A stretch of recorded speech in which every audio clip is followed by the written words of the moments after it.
എല്ലാ അവസ്ഥയ്ക്കും ഒരു മാറ്റം കർത്താവ് വരുത്തും. ഇരുൾ അടഞ്ഞ വഴികളിൽ തിരുനാളമാകുവാൻ ഇന്നത്തെ ചിന്ത. Praise Lord. യെശയ്യാ-പ്രവാചകന്റെ പുസ്തകം 29-ാമത്തെ അധ്യായത്തിലേക്ക് കടന്നു വരുമ്പോൾ അവിടെ പ്രവാചകനിലൂടെ അരിയേൽ എന്ന് പറയുന്ന ഒരു നഗരത്തോടുള്ള ദൈവീക ആലോചനയാണ് നമുക്ക് കാണുവാൻ കഴിയുന്നത്. ദാവീദ് പാർത്ത നഗരമായിട്ട് നമുക്കതിൽ മനസ്സിലാക്കുവാൻ കഴിയുന്നുണ്ട്. 1-ാമത്തെ വാക്യത്തിൽ പറയുകയാണ്, അയ്യോ അരിയേലെ അരിയേലെ, ദാവീദ് പാളയം ഇറങ്ങിയിരുന്ന നഗരമേ, ആണ്ടോട് ആണ്ട് കൂട്ടുവിൻ, ഉത്സവങ്ങൾ മുറയ്ക്ക് വന്നുകൊണ്ടിരിക്കട്ടെ. എന്നാൽ ഞാൻ അരിയേലിനെ ഞെരുക്കും, ദുഃഖവും വിലാപവും ഉണ്ടാകും. അതെനിക്ക് അരിയേലായി തന്നെ ഇരിക്കും. ഞാൻ നിനക്ക് വിരോധമായി ചുറ്റും പാളയം ഇറങ്ങി വാടകോരി നിന്നെ നിരോധിക്കുകയും നിന്റെ നേരെ കൊത്തളം ഉണ്ടാക്കുകയും ചെയ്യും. Praise Lord. ഈ അധ്യായത്തിൽ നമ്മൾ മനസ്സിലാക്കുമ്പോൾ ഈ ദേശത്തോട്, ഈ നഗരത്തോടുള്ള ദൈവീക ന്യായവിധി, ദൈവം അവരുടെ മധ്യത്തിൽ ചെയ്യുവാനിരിക്കുന്ന പ്രവർത്തികളെക്കുറിച്ച് എടുത്തു പറയുന്നതായിട്ട് നമുക്ക് മനസ്സിലാക്കിയെടുക്കുവാൻ കഴിയുന്നുണ്ട്. പല സംഭവങ്ങളും നടക്കുന്നുണ്ട്. എന്നാൽ അതൊക്കെ ദൈവത്താൽ സംഭവിച്ചതാണ്, ദൈവത്തിങ്കിൽ നിന്ന് വന്നതാണ് എന്നാണ് നമുക്ക് കാണുവാൻ കഴിയുന്നത്. വിശന്നിരിക്കുന്ന ഒരു കൂട്ടം ജനമുണ്ട്. അവർ സ്വപ്നം കാണുകയാണ് അവർ ഭക്ഷിക്കുന്നതായിട്ട്, പക്ഷെ അവർ ഉണരുമ്പോൾ അവർ വിശന്നിരിക്കുകയാണ്. ദാഹിച്ചിരിക്കുന്ന ഒരു കൂട്ടമുണ്ട്. അവരും സ്വപ്നം കാണുകയാണ് അവർ വെള്ളം കുടിക്കുന്നതായിട്ട്, പക്ഷേ അവരുണരുമ്പോൾ സ്തോത്രം ഹല്ലേലൂയ അവർ ദാഹിച്ചിരിക്കുകയാണ്. താഴോട്ട് നമ്മൾ വായിച്ചു വരുമ്പോൾ 10-ാമത്തെ വാക്യങ്ങളിലൊക്കെ പറയുകയാണ്, യഹോവ ഗാഢനിദ്ര നിങ്ങളുടെ മേൽ പകർന്ന് നിങ്ങളുടെ കണ്ണുകളെ അടച്ചിരിക്കുന്നു. അതുകൊണ്ട് എന്താണ് സംഭവിച്ചിരിക്കുന്നത്? പ്രവാചകന്മാർക്ക് ദർശനമില്ല. ദർശകന്മാരും തലവന്മാരുമായവരുടെ മുഖത്ത് ഒരു മൂടുപടം വീണിരിക്കുകയാണ്.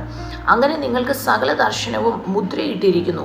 ഒരു പുസ്തകം എങ്ങനെയാണ് മുദ്രയിടുന്നത്, അതുപോലെ മുദ്രയിട്ടിരിക്കുകയാണ്. ഒരു ജ്ഞാനിയുടെ അടുത്ത് ചെന്ന് ചോദിക്കുകയാണ്, സ്തോത്രം ഇതിനകത്ത് എന്താണ് ദർശനം എഴുതിയിരിക്കുന്നത്, ഒന്ന് പറഞ്ഞു തരണം. അപ്പോൾ ആ ജ്ഞാനി പറയുകയാണ്, സ്തോത്രം ഇത് മുദ്രയിട്ടിരിക്കുകയാണ്. അതേ സമയത്ത് ജ്ഞാനി അല്ലാത്ത ഒരു മനുഷ്യൻ്റെ അടുത്ത്, വിദ്യയില്ലാത്തൊരു മനുഷ്യൻ്റെ അടുത്ത് ചെന്ന് പറയുമ്പോൾ താൻ പറയുകയാണ്, ആ പുസ്തകം എനിക്ക് വായിക്കാൻ അറിയത്തില്ല, കാരണം എനിക്ക് അക്ഷരവിദ്യയില്ല.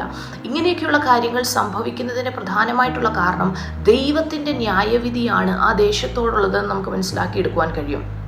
കർത്താവ് ജനത്തെ നോക്കിയിട്ട് ഇങ്ങനെയാണ് പറയുന്നത്.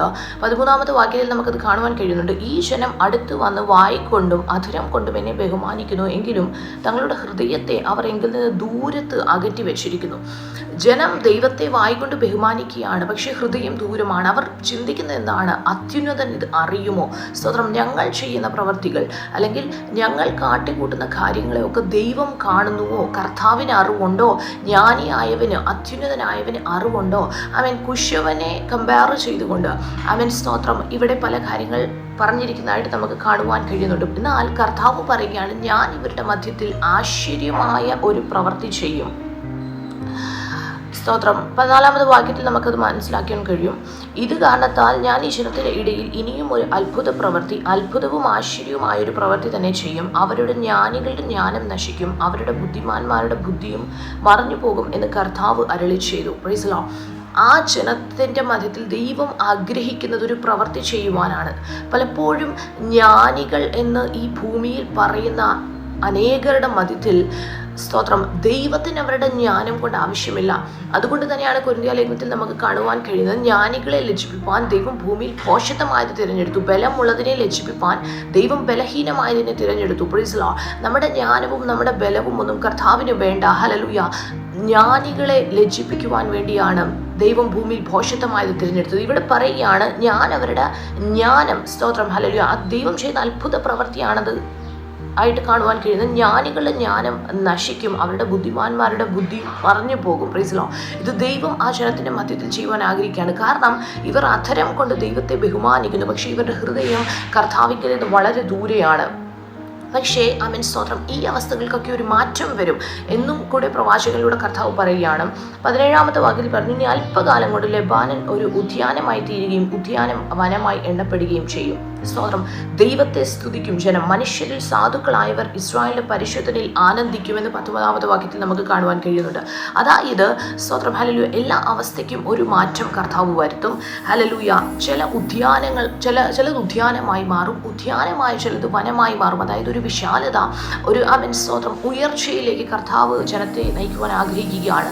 22 വാക്യത്തിൽ കാണുന്നു, ആകയാൽ അബ്രഹാമിനെ വീണ്ടെടുത്ത യഹോവ യാക്കോബ് ഗൃഹത്തെക്കുറിച്ച് ഇപ്രകാരം അരുളിച്ചെയ്യുന്നു, യാക്കോബ് ഇനി ലജ്ജിച്ചു പോകുകയില്ല, അവൻ്റെ മുഖം ഇനി വിളറിപ്പോകുകയുമില്ല. Praise the Lord. ദൈവമക്കളോട് കർത്താവിൻ്റെ ആത്മാവിന് പറയുവാനുള്ളൊരു ദൈവിക സന്ദേശം ഇങ്ങനെയാണ്: നീ ലജ്ജിച്ചു പോകത്തില്ല, നിന്റെ മുഖം വിളറിപ്പോകത്തില്ല. Price the Lord. യഹോവയുടെ മുഖത്തെ നോക്കിയവർ, കർത്താവിനെ അന്വേഷിച്ചവർ ഒരു നാളും ലജ്ജിച്ചു പോകുവാൻ ദൈവം അനുവദിക്കത്തില്ല. ആ കർത്താവിൽ നമുക്ക് ആശ്രയിച്ച് മുന്നേറാം. ഈ വശങ്ങളാൽ ദൈവം ഇവരും അനുഗ്രഹിക്കട്ടെ. Thank you.